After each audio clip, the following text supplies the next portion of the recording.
The opening scene shows Annika and Ricky in bed staring at the ceiling post-coitus. For some reason, the conversation becomes philosophical, with her urging him to talk to her for once. Yet all Ricky can do is ponder about the afterlife, suggesting that if rebirth was an option, he can't handle going through their relationship again. The next scenes show a glimpse of our protagonists' daily lives. Ricky is seeing off his kids, taking them to school, and their respective nannies, while Annika is patiently sitting in her car, waiting for something. We also get a glimpse of several side characters who we will get to know later. Nearing the end of the day, Ricky has dinner with his father, mentioning how he just sold an apartment recently. Meanwhile, Annika is recording an audio report on her phone. This is when it's revealed that she is a private investigator, and she just spent the day stalking someone. When she is about to enter her office, an older gentleman grabs her attention. It's her godfather, Ulf. He's there to hire her, something that she discourages given they are relatives. He doesn't care. Ulf suspects his wife is cheating on him, so he hands Annika cash and tells her where his wife is located. Once she gets into her tiny apartment, it becomes apparent how she is struggling. There is barely enough room for her and her roommate Kaisa. Kaisa also mentions the various problems they have in the apartment before crying. Unlike her, Annika has no time to cry. The investigator heads to the nearby pool where she tries to spy on Brita. However, the receptionist senses that she's not there to swim, almost denying her entry. Luckily for Annika, Brita is already leaving, so her route changes. She follows the older woman outside. Seconds later, she sees Brita meeting up with an older gentleman and gets into his car. She snaps pictures as proof. Looks like Ulf's suspicion is correct. Annika gets into her car to follow Brita, but she has some trouble navigating traffic. She continues following them and snapping pictures. However, at one point, she trips on a sign. Ricky is nearby and helps her get back on her feet. He wonders if they have met before because her baseball cap seems familiar. He introduces himself and asks if she's currently looking for an apartment. Not wanting to reveal what she's actually doing, she follows him inside, pretending like she's looking for a new home.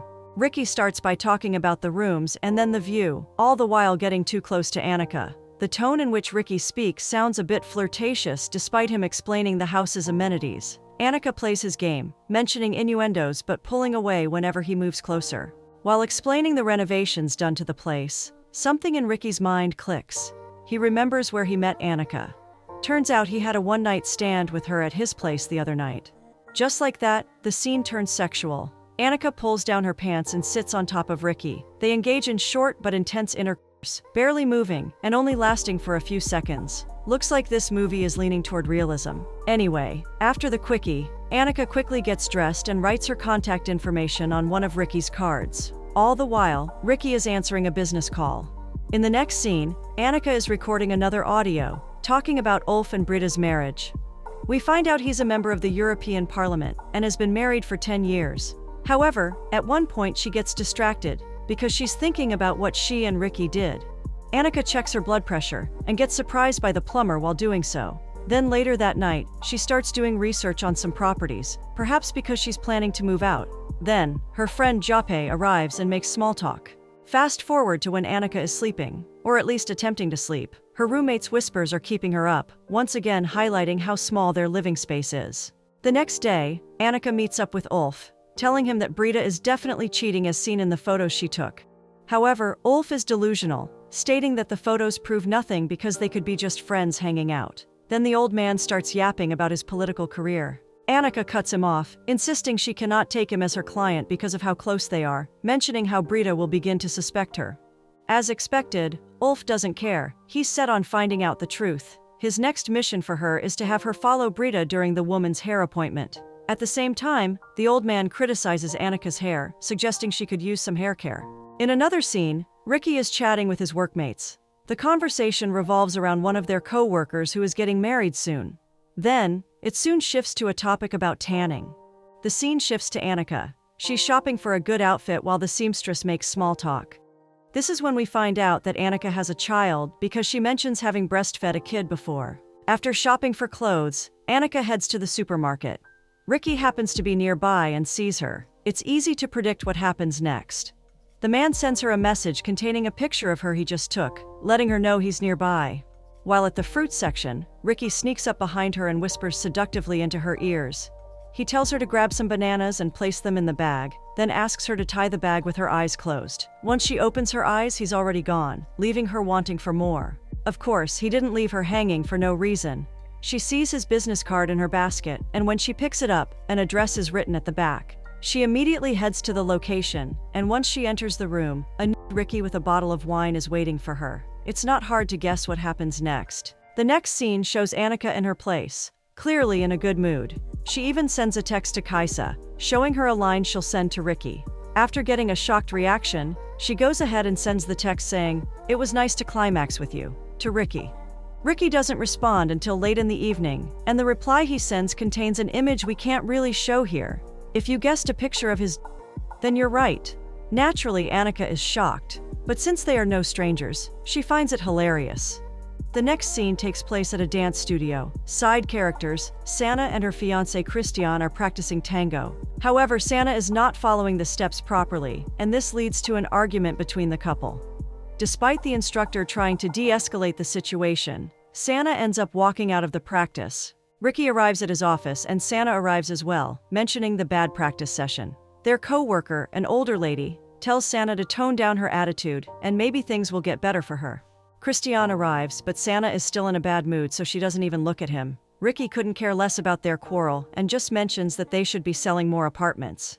The scene concludes with Ricky wishing Christian good luck. After all, he'll be marrying someone with anger issues. We then see Annika getting her hair done at a salon while waiting for Britta. When her target finally arrives, the woman is with the same man as before. Annika goes into paparazzi mode, takes all the pictures she can, and eavesdrops a little bit. This is how she finds out Britta will be heading to the woods soon, with friends. Sometime later, Annika converses with the car dealer. She wants to rent a simple car even if the dealer offers to let her drive a fancy one. Of course, she is adamant about a less conspicuous car because she needs to trail someone. Fast forward to the stakeout, Annika is with Japa, waiting for Britta to pass by. While waiting, she asks Japa why men send dick pics to women. He explains the logic behind it and adds some random statistics to back up his nonsensical point. Basically, he says it's something most men do. He also mentions he needs to take a dump real bad, but Annika forbids it, since they need to be on high alert. Once Britta's vehicle finally arrives, Annika hurriedly steps out of her car. Chaos ensues as she struggles to find her footing, and a dog almost reveals her presence. What makes this scene funnier is that Jape is taking a dump in broad daylight. Eventually, Annika and JP manage to get close to the cabin the old folks are in. She steps closer to peek at what's happening inside, while JP keeps his distance, not wanting to risk seeing old people having an orgy. Thankfully, this is not what Annika sees when she peeks inside the cabin. Britta is just drinking with her hunting buddies. However, things go south when she tries taking a picture. She loses her balance and she gets spotted. Britta comes out and sees Annika. Naturally, the older woman is curious about why Annika is there. Inside the car, Annika asks Britta why she doesn't just divorce Ulf and start a new relationship. She does her best to make Britta realize that she's ruining a good life. However, Britta disagrees. Her excuse is that she's just enjoying what's left of her life. Even when Annika points out that Ulf will have a heart attack if he finds out about the cheating, Britta insists that he shouldn't find out, implying that Annika should be her accomplice. Eventually, Annika drives back to her office, but at one point she stops for a bit when she receives a text from her ex-husband, asking when she's coming home. He adds that it's her son who's asking. While thinking of a reply, a police officer, Tony, approaches the car and asks Annika to blow on a breathalyzer. When the officer jokingly asks for a kiss, we find out that Annika knows him, a past co-worker and a past lover. Tony asks her why she's still doing private investigations, wondering if she's actually making money doing it. He asks why she won't come back to being a police officer. Annika insists she was a terrible cop. When he jokes about giving him a chance at loving her, she quickly shuts him down. Annika is not in the mood to flirt. In fact, she starts trauma dumping on Tony. On the brink of tears, she mentions how her countrymen betrayed her and her husband as well. Not sure what to say, Tony just tells her to take it easy. Moving to the next scene, we see Ricky going on a morning jog before work. When he's at his office, he sends a voicemail to Annika, asking her if she wants to come see his family's villa. There's also a brief scene where Ricky banters with his co-workers. This is when it becomes clear that Ricky is not that serious about his work. Anyway, in the next scene, Annika arrives at Ricky's villa. Inside, Ricky even trolls her a little by staying out of her sight. He eventually reveals himself and offers her a glass of wine. Throughout the scene, Annika learns more about Ricky and his family. There's a picture of him back when he was a UN peacekeeper. There are also various trophies on display, all belonging to his family. Annika asks, how many children does Ricky have? but he doesn't answer. Instead, he presents a hypothetical question. He wonders if people can make love when the temperature of water falls under 10 degrees Celsius. And just like that, both of them go skinny dipping at the nearby lake. Given how fast they got out of the water, we can assume the answer to Ricky's question is no. While recovering from the cold, Annika tries to define the relationship, asking Ricky what they are. She insists he doesn't have to play games with her and just be honest. Once again, Ricky dodges the conversation by simply saying that what they're doing is already a way of being honest. The next day, Annika gets woken up by Kaisa. She's in a good mood, talking about how force is such a powerful force. But her roommate points out it can be a dangerous force as well. At one point, the woman asks Annika why she's not going home to her son. Annika doesn't give an answer. Seconds later, she receives a text from her son. The boy, Patrick, sent a picture of himself, showing Annika his new haircut. In a later scene, Ulf is having lunch with Annika. Ulf gives her some money, which Annika declines at first, but he insists she consider it a tip. This is when Annika covers for Brita, telling Ulf that his wife isn't cheating. Ironically, he calls her an honest person. Ulf then mentions that he only had an affair 4 times in his life, but no emotions were involved. Yet despite admitting this, Ulf has the audacity to cry about his wife not touching him anymore. Fortunately, this awkward exchange is interrupted by a phone call from Annika's son. In the next scene, Ricky arrives at Annika's office, so she quickly hides all her sticky notes and hides under the table. This means she doesn't want Ricky to find out about her real line of work. She's not really trying hard enough because she is still in plain sight. Ricky calls her, informing her he's headed to the Åland Islands for business, and he wants her to come with him. She insists his invitation doesn't suit her lifestyle, but she doesn't refuse. Before leaving, she even grabs a pair of sexy lingerie belonging to Kaisa. She even hits her head on the way out. The next sequence of scenes shows Ricky and Annika hurrying to their destination. At one point, while on the plane, Ricky's hands wander to a certain place. You know what I mean. When they arrive at the hotel, the receptionist recognizes Ricky, and they're quite friendly with him. It's clear that he has been there many times. They even offer him his usual room. Upon entering, Annika notices a welcome greeting displayed on TV addressed to Mr. and Mrs. Callan, a detail that will be important later on. Annika is ready to get down and dirty, but Ricky has other plans. He orders her to grab a bottle of white wine from the liquor store while he tends to his work.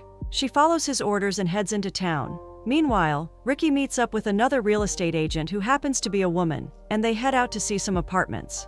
After finishing his work for the day, Ricky comes back to the room where Annika is waiting for him. Moments later, Annika enters the bathroom while Ricky is sitting in the tub. She spots something on the back of his head, a red press-on nail, the same color that the girl he met earlier was wearing. This implies that Ricky might have been doing something more than looking at apartments earlier. Still, Annika doesn't seem upset. In the evening, they have dinner at a fancy place restaurant. At one point, Ricky stands up and asks Annika to dance. Though reluctant at first, she eventually joins him on the dance floor. For a moment, they actually look like a couple, not just friends with benefits. Unable to wait any longer, they head back to their hotel room and make love. While in bed, Ricky asks what Annika does for a living. Not wanting to reveal her true profession, she gives a vague answer. Any ounce of curiosity left in Ricky's mind flies out the window as the duo becomes engulfed in nothing but lust. Fast forward to the next day, and both of them are in the bathroom. Both of them doing their own thing, getting ready for the day. Later, Annika calls her son. At the same time, Ricky is in the hallway, calling one of his kids. While the two are walking on a pier, Ricky answers a call from someone who seems like a workmate, but the way he talks to the person makes it sound like it's another woman he wants to get intimate with. During their commute back, Ricky's laptop runs out of battery, so he borrows Annika's device. He logs into a dating site, but Annika doesn't see this. Then, on their flight, their expression reveals that their hands might be roaming in forbidden places once more. The next day, while driving, Ricky serenades Annika, which makes her smile. However, just as they get stuck in the middle of traffic, Ricky asks her to get out of the car. He tells her he needs to go back, but doesn't really explain why.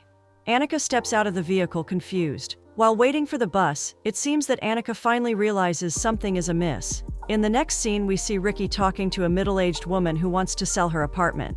Ricky looks at her with longing eyes and talks to her flirtatiously. Not to mention he's always standing too close to her. She shows him the rooftop view, which is great, but we all know he's not there for that view. When they get to the entrance of the master's bedroom, the sexual tension becomes palpable. Ricky goes in for the kiss, and she almost gives in. But before things get spicier, she says she's married, pointing out that she's already had her adventures. Ricky doesn't push further, but he knows they'll see each other again once he sells the apartment. Failing to get laid, Ricky decides to have a wank in the elevator instead. He wipes off the evidence after coming to his senses. Pun intended. During a brief scene, we see Sana and Christian practicing their dance. Their instructor is anxiously checking her phone. Still, she compliments the couple for the progress they are making in their dance routine. Back to Annika, she shares with her roommate how Ricky sang a love song for her. However, Kaisa is cynical, declaring how romance is a faded concept. Annika agrees, pointing out that she and Ricky are more like sex friends. Kaisa asks how many times Annika had made love to the man. When she realizes that they've had sex 6 times, Kaisa mentions Annika's personal rule. A rule that states Annika is in love when she has sex with someone at least 6 times. Our protagonist is still in denial, not wanting to call what she has with Ricky love. At this moment, the biggest plot twist of the movie is revealed. A woman knocks on the door. It's Ricky's wife, Lotta. Turns out that she is Annika's client and the same dance instructor we saw earlier. She is unable to present Lotta with sufficient evidence to prove that Ricky is cheating. After all, she can't just tell her she's banging her husband. However, another plot twist happens while she's dealing with the frustrated wife. While checking her laptop, Annika sees Ricky's dating site account. Looks like he forgot to log out after borrowing her laptop. She opens all the messages he sent to other women, and they all contain a picture of the same picture he once sent to her. Annika's world is shattered. She then proceeds to give Ricky's wife more evidence, showing her the welcome message she saw on the hotel's TV during her trip with Ricky. She doesn't elaborate on how she got this evidence, of course. After this confirmation, Lotta vents her frustration about feeling like she's not enough and leaves. Meanwhile, Annika is still stunned, trying to process her recent discovery. She then uses Ricky's account and sends a message to every woman he has matched with, telling them how gross he is. She then records another audio detailing her case with Ricky, adding in a lie about how she got permission to seduce him. The following scenes show a glimpse of Ricky's real daily routine. Naturally, he squeezes in time to with a random woman. When he gets to his office, he closes the window blinders and strips completely.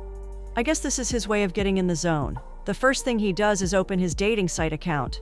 Of course, he sees the nasty messages Annika sent pretending to be him. Slowly, Ricky's world is starting to collapse. He receives a call from someone claiming to be pregnant. To make things worse, his wife barges into his office and sees his current state. Furious, she confronts him about the information she recently confirmed. Lotta asks him how many women he is cheating with. At first, Ricky tries to play dumb, but eventually he blurts out that he has no choice but to cheat on her. After a moment of silence, she throws her wedding ring at him.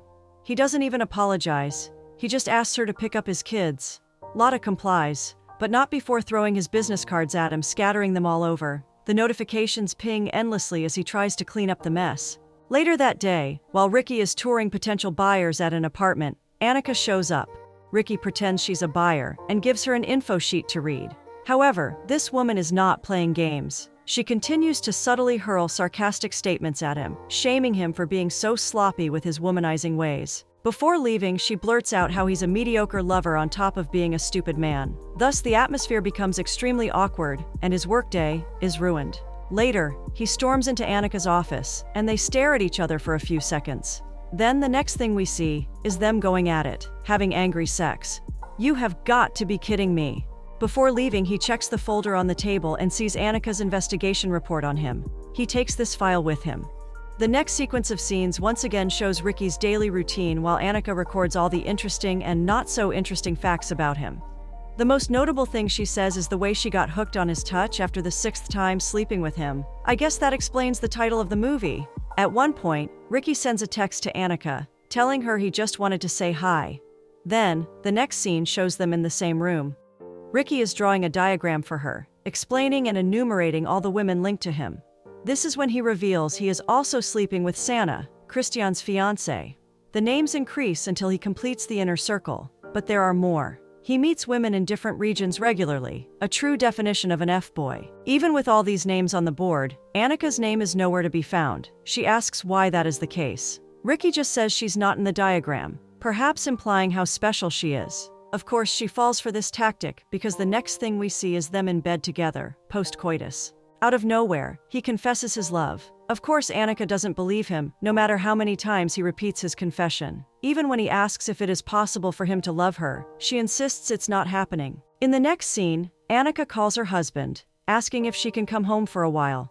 He tells her she's still welcome, because it is still her home. Annika arrives at the house while her son is still sleeping. She then sleeps in the same bed as her husband, but nothing spicy happens. She's too focused on acting like she hasn't been on grand adventures, if you know what I mean. Even when they see each other in the morning, they give each other awkward stares. Things are not the same between them. The next day, Ricky sees Annika and enters her car.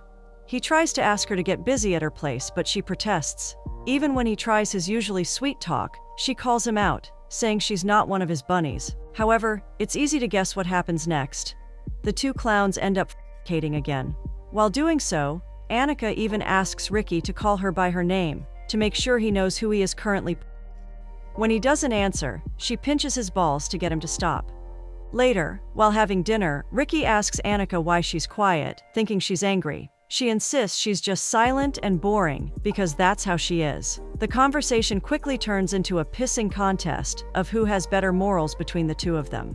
This conversation is outright hilarious. Annika talks about being honest, saying she only cheated because she was neglected first. Meanwhile, Ricky insists his family is everything to him. He even blames Annika for destroying his family. This is a clown-to-clown conversation, I swear.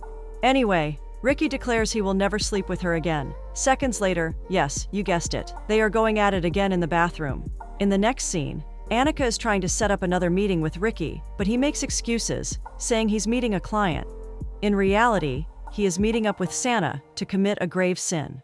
After the deed, Annika shows up at Santa's place trying to corner Ricky, calling him out for his lies. Santa makes a quick exit, not wanting to get into the crossfire. Annika is clearly attached. She's demanding to know what she and Ricky are. However, this man utters the classic F-boy line, claiming he hasn't promised her anything. So Annika asks him to tell her he loves her, and he does so. However, he still insists that they should keep things casual. And so Annika gathers whatever remains of her self-respect and leaves, finally, walking out of his life. Later at work, Ricky vents his frustration by being rude to his workmate. He tells his older colleague to go get a tan by himself since he's a grown man. Naturally, this behavior shocks his workmates. While Annika is going home, she sees a billboard ad for the dating site Ricky was on. Turns out it is blatantly advertised as an extramarital dating site. We then see Ricky at the dance studio, suddenly dancing and pressing his face against the mirror. Meanwhile, Annika visits a public swimming pool and swims with other ladies. This particular sequence of scenes perhaps represents their transition away from each other. For a moment, we see Sana and Christian drinking champagne. He asks her if she is at peace with her past because he certainly is. She looks at him, unable to answer. If only Christian knew what she did. The scene shifts to Ricky, picking his daughter up from school. He clearly loves her. If only he was a better example of a person for her.